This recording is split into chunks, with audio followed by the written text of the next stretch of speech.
Welcome to Podcast for Fun. This is a show where we dive into the passion, the process, and the journeys of creative storytellers as they bring their stories to life. I'm your host, Sophia, and today we are joined by a talented co-director, story artist, and cartoonist, Katie Shanahan. Thank you so much for being here, Katie. Thank you so much for having me, Sophia. It's really great to chat with you and catch up. So, let's start with you telling us a little bit about yourself and your career. Sure. Yeah, I guess I'll try to be as brief as I can, but feel free to jump in. I'm originally from Ontario. I grew up in a suburb outside of Toronto called Mississauga. Well, it's a big city, um, but I grew up in a very creative household. My parents Mhm. were mascot designers for sports teams, so I grew up with like our basement had like fabric, and they'd be making costumes and photo shoots in the garage.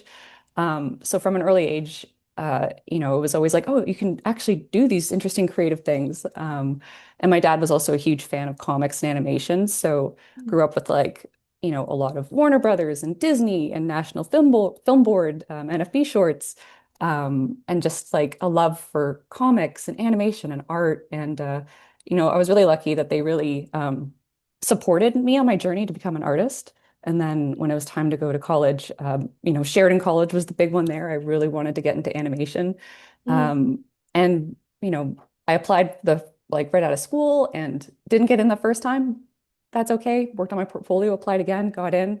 Mhm. Um, Loved it, had a great time, met some wonderful people. Like, when you feel like you meet your people and you're like, yes, just I'm around all these incredible artists. We're all just in it, making art, having a great time. And then when I graduated, the industry was changing.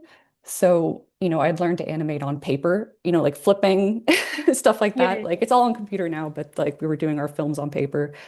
And when I graduated, it was all going to Flash animation. So it was all changing. It was all going to Mhm. computer. And I was lucky that when I graduated, there was a studio in Ottawa that was going to train animators. So I moved to Ottawa, got into animation, um, was working a shift at a studio called Pip. Incredible people. They're still around. They're great. Mhm. Um, but I was working like 4 p.m. till midnight shift because it was my first job. So I was working late at night. And then I'd have a lot of free time in the early hours. So I would just work on comics for fun because I was working on animation for my job and then making comics for fun. And then through making comics, that actually helped me get into storyboarding because I was like, being able to work on my own voice, figure out my vision, work on my craft. And through that, I would do storyboarding for a job, comics for fun. I would exhibit at conventions. Mhm. I met a big community of wonderful people who a lot of them um, lived out in LA, were working in animation. And that's where I met Megan Dong, who incredible, funny cartoonist. And she got a show at Netflix called Centaurworld and was like, would you like to move to LA and help direct on my show as an episode director? And I was just like, oh my God, dream. Like I've always wanted to do this. That would be incredible. Mhm. And so I moved to LA, had an incredible time working with an amazing crew on Centaurworld at Netflix. And then when that wrapped up, I was scooped up. I was working on a couple different small things, but I got scooped up by Phil Johnston on the Twits. And Mhm. then that's where I moved from story artist to episode director to co-director, where now I was learning everything and learning so much and getting to work with again like another incredible, amazing group of people. And that kind of, in a nutshell, is from school all the way to here, just that big wavy journey. Oh my God, you like literally traveled everywhere in like the big cities. You like went Yeah. I went to LA. Oh my Oh, it was God. That's amazing. what would you say of all the animated or any like fictional stories you grew up watching inspired your passion the most? I would say Sailor Moon was a big one. It came out when I was like, um, I think I was like 12 at the time, and it was like I'd never really seen anime before, and it was just like the serialized storytelling, like the female friendships, the like that the girls could be like cool but also ridiculously silly, and that really inspired me to want to make my own stories. So like I was making a lot of Sailor Moon fan comics in my journals and in my own sketchbooks. Like Mhm. no one will see this, but I'm gonna make my own sailors, and I made a ton of those. So that was early comic days. And then another big one was actually like Fantasia 2000 came out, and I was really blown away by just the all the different Disney shorts in that. And the one I really loved was um, the Firebird. If you've ever seen it, it's really beautiful. It's like Mm. this forest spirit, and a volcano blows up, and there's this fire phoenix demon. It's gorgeous. It's very beautifully done. And another animated film that really inspired me was Iron Giant. Because it was one that I don't know, I feel like when I first saw the trailer, I didn't think it would be for me. And then I fell in love with the movie and it was so funny. And I was crying by the end of it. And I was just like, this is just such amazing storytelling. Um, so a lot of inspiration, I like a ton, but those are big ones for me. So, what kind of like comics are you drawing or writing for yourself right now? Well, right now, I'm working on a short for an anthology that's kind of Dungeons and Dragons inspired. Oh. But a lot of the ones that I started way back in the day that started getting me a following was like more auto bio stuff. It was just like day in the life of a cartoonist, like short, funny stories about my family. Like that Mhm. was stuff I would just post on DeviantArt. And you know, sometimes it's like you think maybe like you tell a joke and like maybe this is too personal, no one will get it. But strangely, like the more personal you are, the more other people can relate to it, like that Yeah. human Oh my God, experience. that makes much sense. Yeah, where I'm just like, this will just be too niche. And then it's like, oh, okay, other people are also weird, so that's great. But uh yeah, right now short stories, but I have some bigger stuff I'm slowly cooking in a pot right now. Very You know early that stages. that's so interesting because I do agree that when I'm watching a show or something, it feels like a better show if it's more specific, if It that makes. is. No, I totally agree. It's when you bring like a real point of view, and it's not just like a copy of a copy where it's like Mhm. something, yeah, it just it feels more, I don't know, it's like I haven't thought about something that way, or it just feels more relatable or more human. Like I really love specific voice. Mhm. Those are the projects I'm really drawn to the most for sure. What kind of projects do you like to work on the most? I love working on comedies. I like funny, weird stuff, which you can kind of tell from my track record. Mhm. I like funny, weird stuff with heart. Like I like stuff that makes you kind of laugh and then like, oh no, why am I crying? Mhm. Because that's like the whole human experience. I'm a huge fan of fantasy, but I haven't really worked on a lot of stuff like that professionally. That's Mhm. more like my comic stuff on the site. But yeah, I love just like slice of life comedies. I like fantasies. I like a little bit of everything, to be honest. You know, it's funny. I like a lot, like a whole array of watching things, but when hmm I'm writing, I feel like it's always quite specific. Like I hmm always like a family drama, sci-fi. hmm I don't know why. That's just where your interest is focused, which is really good. I think the cool thing with short stories is it gives you a chance to try a bunch of different things too. Mhm. So like, you know, I've never really done a horror or a sci-fi, but there's always a part of me that's like, oh, that'd be cool to like. And I think that's where anthologies are really great, that if you can pitch to different anthologies, it gives you, you know, like a different sandbox to play in for a little bit and parameters. It's not like, you know, this could be a 500-page thing. It's like I know this is going to be a 14-page short story, so I have something to aim towards. And I think those are really cool to stretch your voice and if you want to try and see other places you can play around in. But I think I like fantasy comedies is my what like I love to watch it and I just enjoy being in that world. Like um, early days, a book series I really loved was Terry Pratchett's Discworld. I don't know if you've heard of it, but it was like the high fantasy with the comedy, and it was the first time I'd seen that. And I see a lot of it now with the rise of Dungeons and Dragons podcasts, where it's like Lord of the Rings, but they're ridiculous and silly, and I'm cracking up, and also it's fun just to watch people having silly times with their friends. See, that's also my motto. I'm like, if we, for example, like for my podcast, like if we enjoy talking, people will enjoy listening to us. You know what I mean? Yeah. I mean I love listening to podcasts. I like just like I feel like I'm in a room hanging out with a bunch of different people, and it's keeping me company while I'm working, and that's great. I have an interesting question. Sure. Would you ever like write your own high fantasy comedy, and would you ever like wanted to like, expand outside of comics, like direct it if I possible? mean, that's the dream. That's definitely the dream. Yeah, I think that's definitely the like the shooting The star. goal? Someday I would love to do that. I think yeah, I think right now because I'm getting back into comics, it's like I'm like getting back into that world, but I would absolutely love to, you know, make a graphic novel and then maybe that gets picked up as a series or put together a pitch. But I that would be absolutely the dream for sure.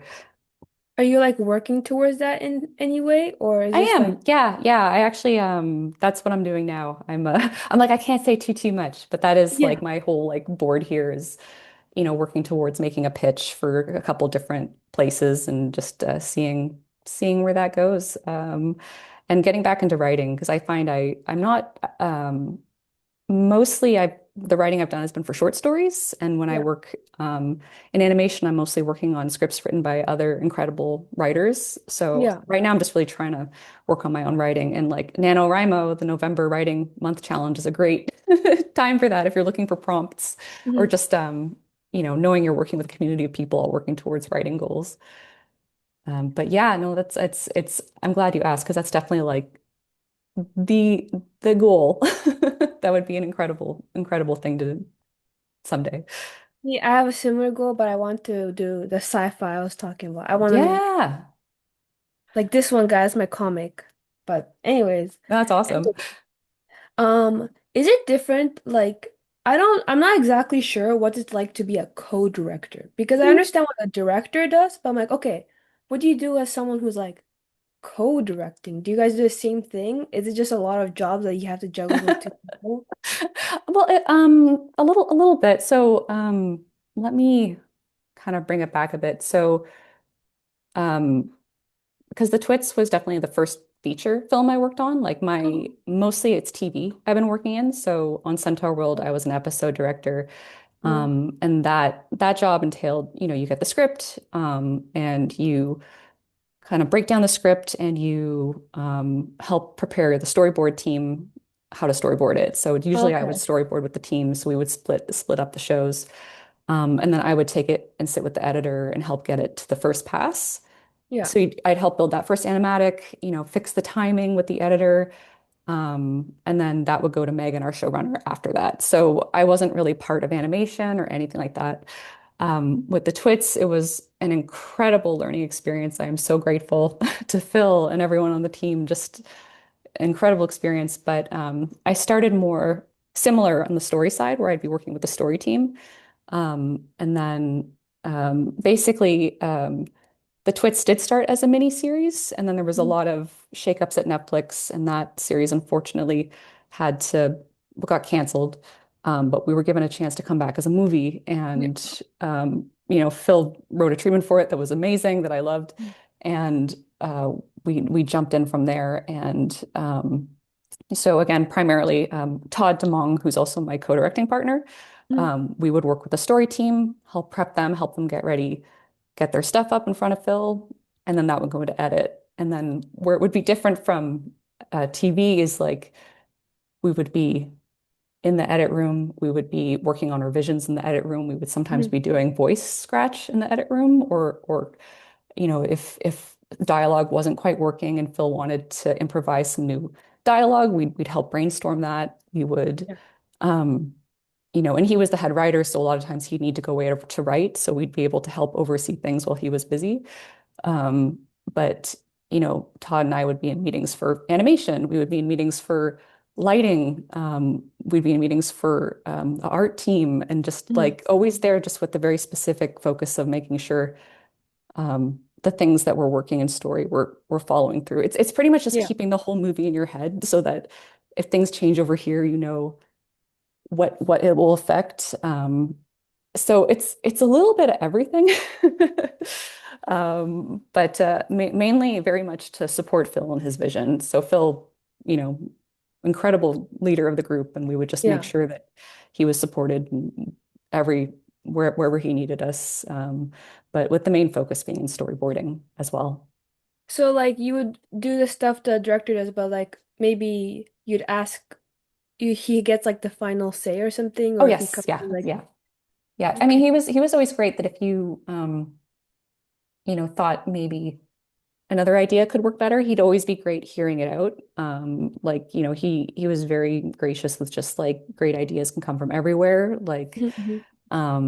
but yeah, it's very much like his vision that we were all on board with and wanted to help bring that across. And just he's a funny guy. And just stuff he would come up with where you're just like, where, what?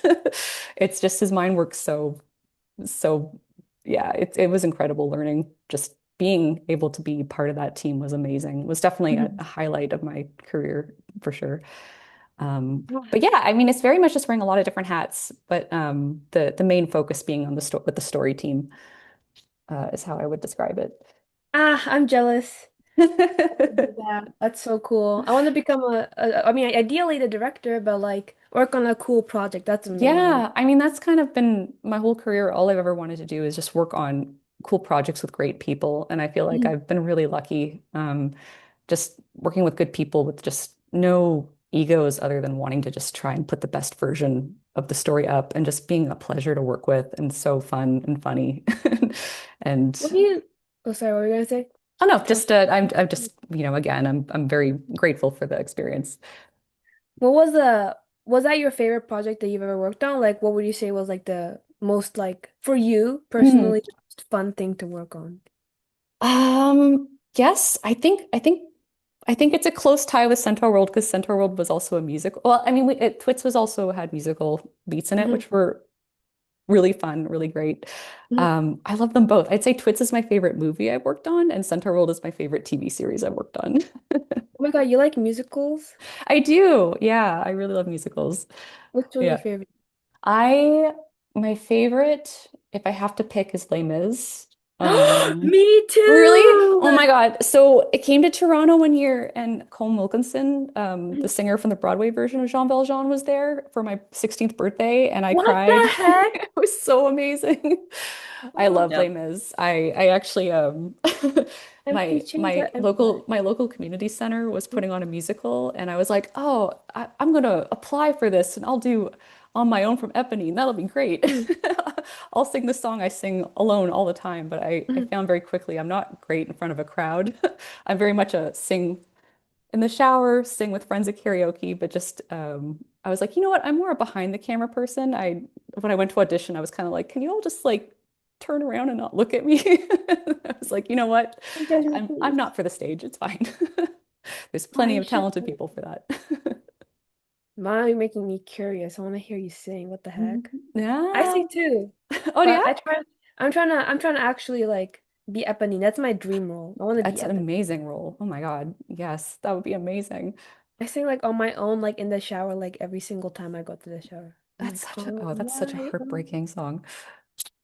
But like, how can a community like theater do Les Mis? It's like an Oh, impossible. sorry. They weren't doing Les Mis. They were doing something small, but that was the song I auditioned with. Was Ah, the On My Own. Yeah, it was some small. I don't even remember what the play was about, to be honest. I was just like musical. Yes, I love it. do you know Les Mis is coming to Vancouver? Really? Yeah. Well, that's good to know. Right. I'm gonna have to go see Oh, it. should I go? I think I'm there's like a 95% chance I'm going because I just love it so much. I think I will also 95% chance go. Oh, I gotta go. I love that show. That musical is great. It's funny because my parents, when they Mhm. used to work, because they used to work from home making mascots, and they'd work in the workshop in the basement, but I know they were working late nights because I'd hear the musicals coming up through the vents that they were listening to. So that was like a lot of the early days. I'd hear Phantom, Les Mis, Cats. I'm just like, oh no, they're working pretty late. Do you like The Waitress? I haven't watched it, but the the lead actress from one of the versions was a voice in Centaurworld. She Why do was you know the so many famous? writer. Yeah, yeah. I feel terrible. I'm blanking on her name, but she was the lead, and she plays a writer in Centaurworld, and Mhm. she her voice is incredible. It's I need to see Waitress. I need to add that to the list. They're so good. Do you feel like I feel like how do you feel about sorry, how do you feel about like musical movies compared to like musical theater? Um, When they adapt it.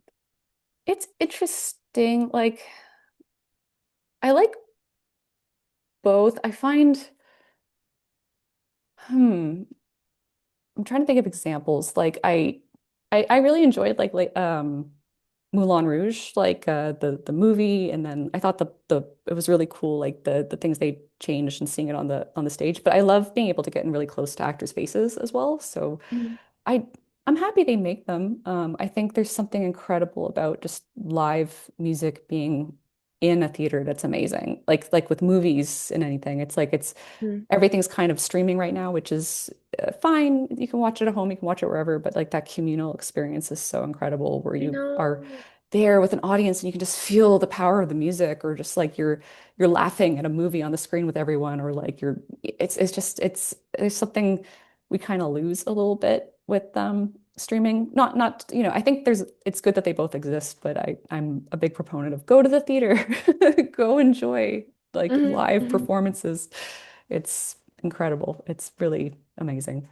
Like, have you ever watched the Spider-Man No Way Home movie?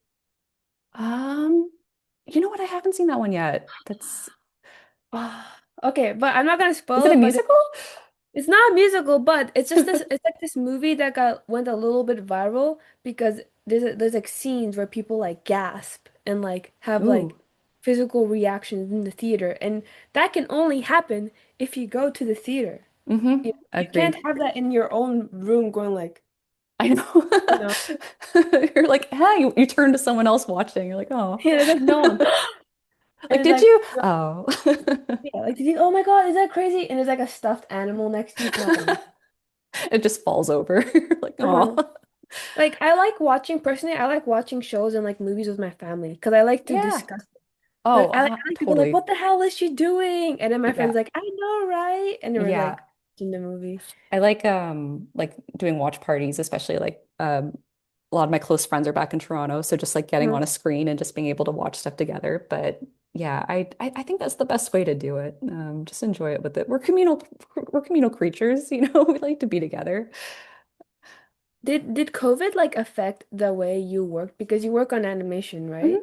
Yeah, it's interesting. It did, but during COVID, actually, animation was one of the few, maybe not the few, but it was an industry that still was able to keep going smoothly. Yeah.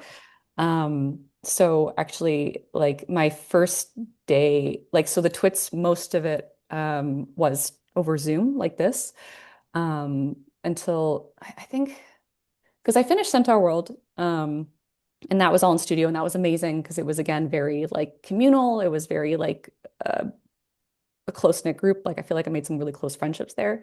Mhm.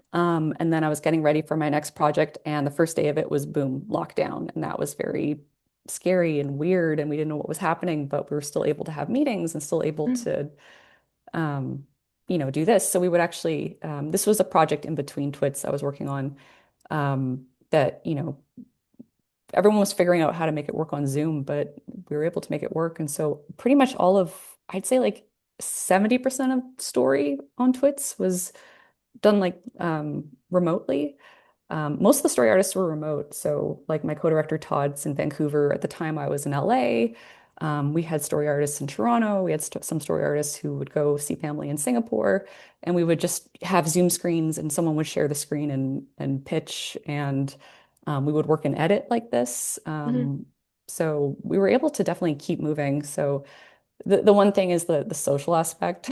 We're all trapped at home. So I think it Yeah, was, yeah. one of the things we tried to do on Twits was just like, hey, we're gonna have some movie lunches if people want to hang out. We're gonna just play some movies, our favorite childhood movies from the 90s, say, and we'll just Mhm. all get together on Zoom and we can just, like you're saying, just chat in the chat or just have a social time. Because I really do love it's interesting. I'm of two minds. I love being in studio. I think that's really incredible. I think it's great for community. It's great for just being there in places like Edit. It's definitely easier to be in the room. Yeah. But I mean, COVID did really show that people can work from anywhere, which is also great. Yeah. You know, if you have a family outside of the city, you don't have to do this big commute to go into a studio. Yeah, yeah, yeah. So it really kind of depends project to project. Like we were super cool with people being remote. Some shows when people came back to work really wanted everyone in just because that was what the people in charge of those projects wanted. But Mhm. um, I think flexible is great. You know, I think a lot of films were able to work this way in animation. So it was a crazy time, but it really helped having something to focus on for sure. I think Twits helped keep my sanity during those days because I was like, well, at least I've got good people in the computer that I can work with and make each other laugh. That's because it's kind of like my dream specifically. Spoiler, guys, my dream, I want to be able to like work from anywhere. Like, Mhm. okay, I saw the behind the scenes. I almost said BTS, but that makes me sound like I'm talking about a K-pop group. I meant It like, does. I can't read BTS without thinking K-pop. I know, right? I was like, I used to be like behind the scenes. But anyways, I saw Luca, the Pixar movie Luca. Oh yeah. So I saw the behind the scenes, and literally the actors were recording their voices in Oh. their closet. Oh yeah, yeah, yeah. So I had to do that too because sometimes we would do scratch voices if we were Huh. figuring out some of the dialogue. So I had to go in my closet with, Netflix sent us all really good high-tech mics, but I'd have the Mhm. mic and the pop protector and towels all around it, and Yeah, I'd yeah, have yeah, I'd yeah. have to time it because I lived kind of close to the Burbank airport, and they were really good mics, and it would always pick up if a plane was leaving. Huh. So I would have to time my takes like, okay, a plane just left. Okay, now go. But a lot of people were doing that, just like in that was like the closet was the best place you could have soundproofing I when we were know. all working from home. But like when I saw that, that's when like something sparked in my brain because I really loved Mhm. Luca. Like, it made me cry. I Oh, was it's like, oh, I'm beautiful. so Yeah. sad. No, it's like Yeah. you don't leave your friend. But anyways, Oh. spoiler alert. Oh yeah, Um, no, I've seen it. I love it. It's such a beautiful movie. so- and it's so pretty. And I like culturally infused movies. You know what I mean? Does that Hmm. make like Yeah, I'm yeah. Japanese. Like Like, I love Miyazaki movies and I stuff love like that. Miyazaki movies. So incredible. Yeah. So good. Just a sense of place. Like, yeah, like Luca made me really want to travel. Like any Miyazaki movie, I'm just like, I want to go to Japan right now.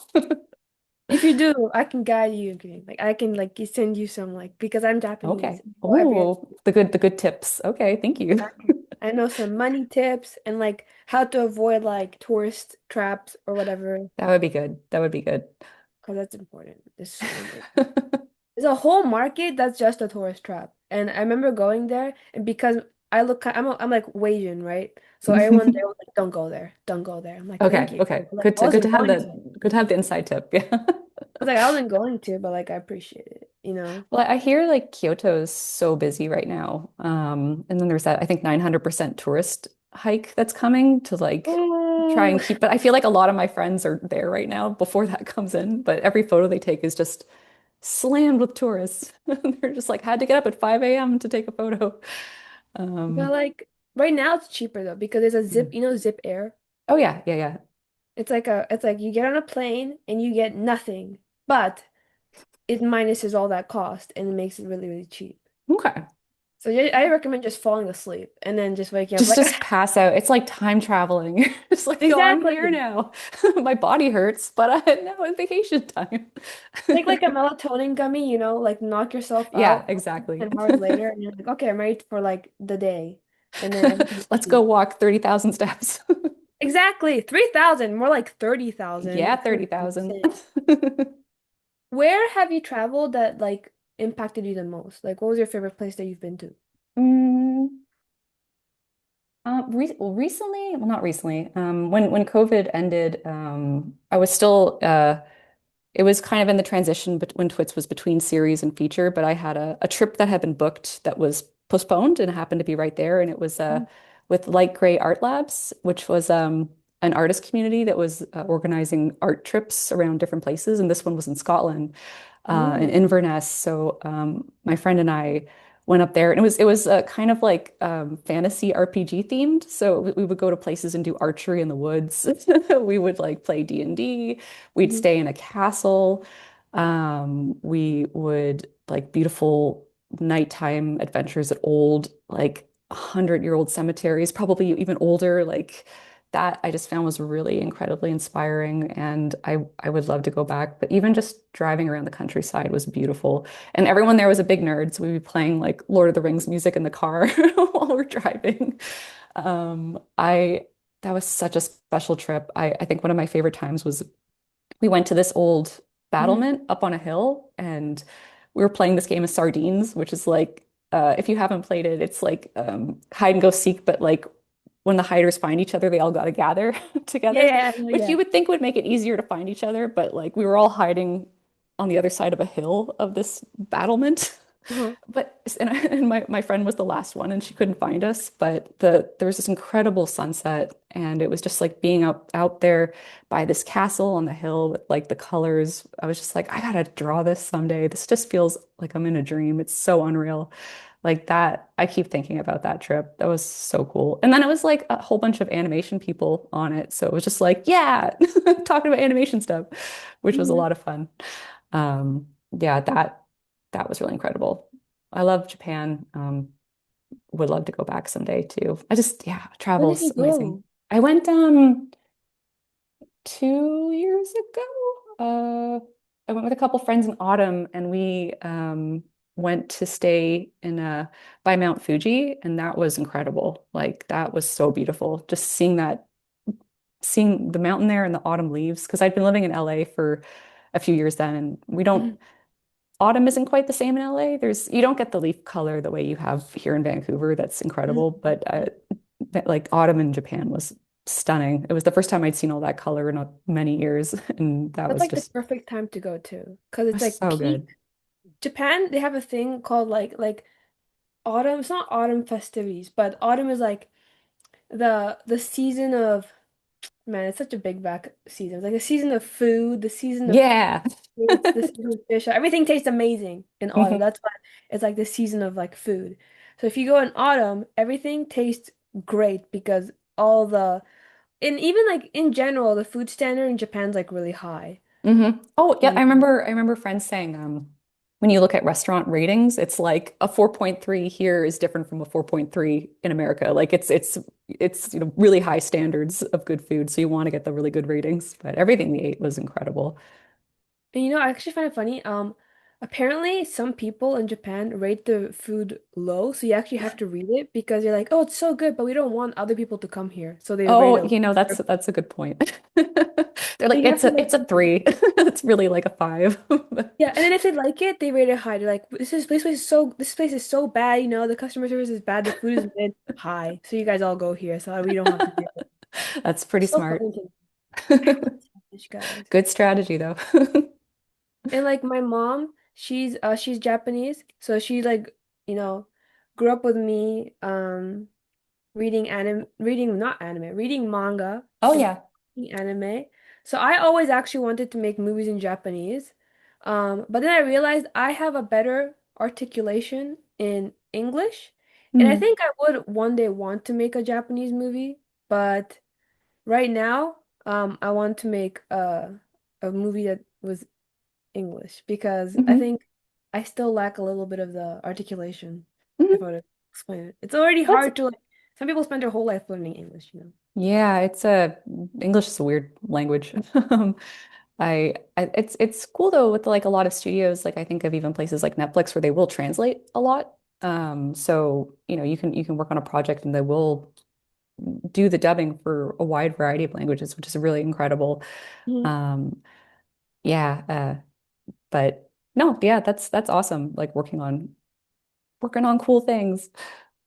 I have like one thing that's like I don't know if this is controversial or not, but it feels like I think the one thing that I saw that was really cool was that like I don't like AI, but Mm-hmm. the one cool thing I saw was that when how like when you dub a movie, the lips doesn't change, right? Oh, But if you put just the lips on the AI okay. can change just the lips of the characters to match whatever language you're Oh, speaking. bizarre. And Whoa. I thought that was a little bit cool, but I literally only saw like one shot of it. Mm-hmm. And Mm-hmm. like Guys, I'm gullible. I thought that was cool, Yeah. And I didn't even realize it was AI for. I was like, oh, there's like a lip I know syncing. it's a slippery slope because it's like I as a tool to support artists, I'm like, okay, I can kind of see how that works there, but it's just the oh, the whole AI thing is so like, oh. Yeah. No, it's scary too. Yeah.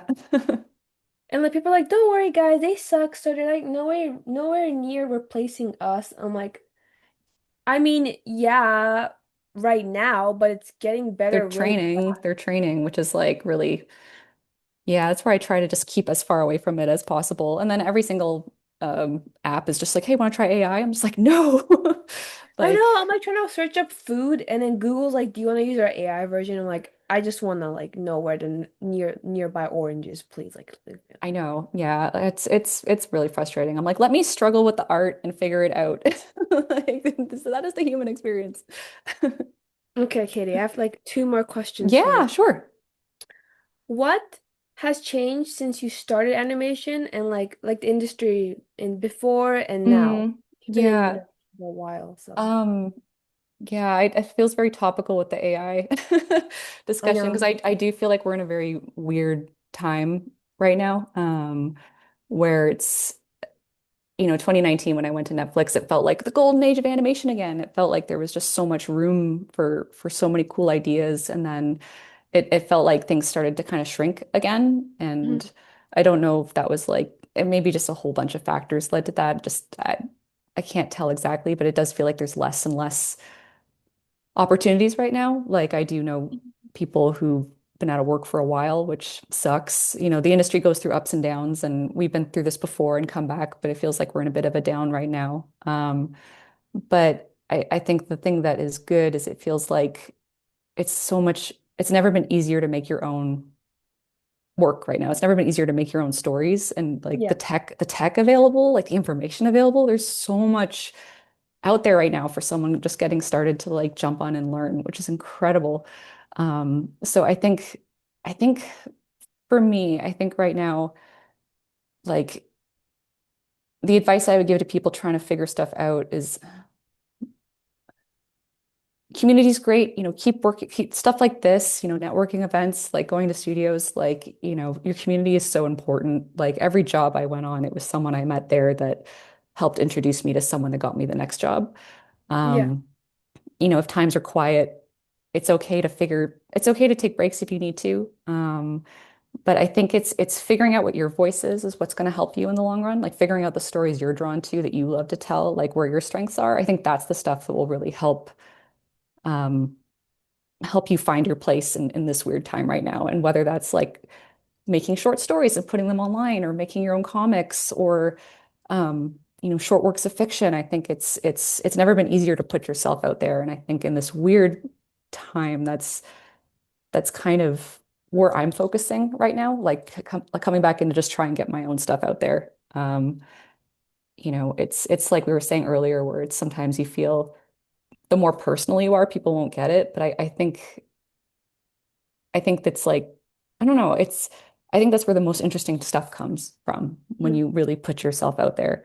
Um, so industry wise, I'm hoping things will come back up, but what I'm seeing that's interesting is there's a lot of little boutique studios coming up that are making really cool stuff. Like I'm looking at I think Glitch Prod. I don't know if I'm saying that right, but like Lackadaisy and like Knights of Guinevere, like that's all really cool stuff that's being created by artists that Mhm. might not have been made at bigger studios. So I think it's like these satellite studios that are coming up and making cool things. Like that's really exciting me right now. And I think it's yeah, it's if if the jobs are kind of scarce right now, it's like why not go for it and just put yourself out there and tell the stories you want to tell and Mhm.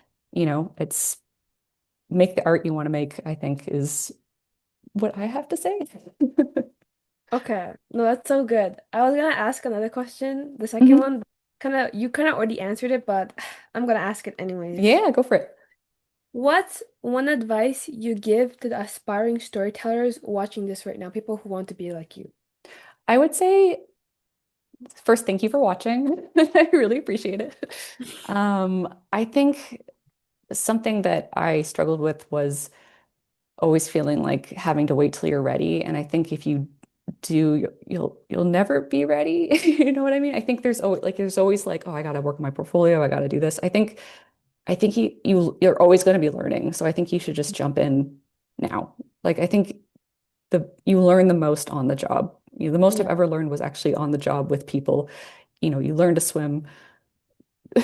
Maybe this isn't the best way to swim, but you do learn to swim by jumping into the deep end, not sitting on the edge. So it's like you really got to put yourself out there and, you know, trust that the people around there, want to help you succeed. Ask questions. If you don't know things, ask questions. Getting into um, feature, there was a lot I didn't know. So I would just ask and learn and watch what other people did and just learn the pipeline and just be curious and just be gracious and grateful for just the awesome people around you. Um, I would say also, I'd say like work on um, things outside of art that enrich you as well, because art comes from life and you kind of have to live a life as well to Mhm. really influence your art. And sometimes like, if you make a comic that someone doesn't like and they're like, this sucks. And if you wrap your identity with that comic, you're gonna be like, oh God, I sucked. But it's like you can't let that, you gotta shake that off and kind of keep going. And that's where I think it's important to have community, nature, things outside of the art that you can go breathe, enrich yourself, and then come back in with a clear head. But I'd say there's no time like now to start. Just jump in, learn as you go, ask questions, and be curious. That's so real. That's how what I'm doing, guys. Hopefully you guys. Yeah. And where can our awesome listeners find your work, Katie? Oh yeah, they can find me. I'm katieshanahan.com, my full name.com. I'm online, but I mostly just post on Instagram right now. And my online handle is Katie Shy, so KTSHY. And yeah, those are the main places I'm online. Click, guys. I think it's in the description. I'm pretty sure. I always put it in here. Well, that's a wrap for today's episode of Podcast for Fun. Thank you so much, Katie, for joining us and sharing your incredible insights and yapping about animation with me. I And love yapping about animation. Thank you. I love it. Best thing, guys. This is my biggest excuse to just talk about movies and comics because it's fun.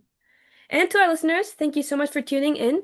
If you enjoyed this episode, don't forget to like, subscribe, and share it with fellow storytelling enthusiasts.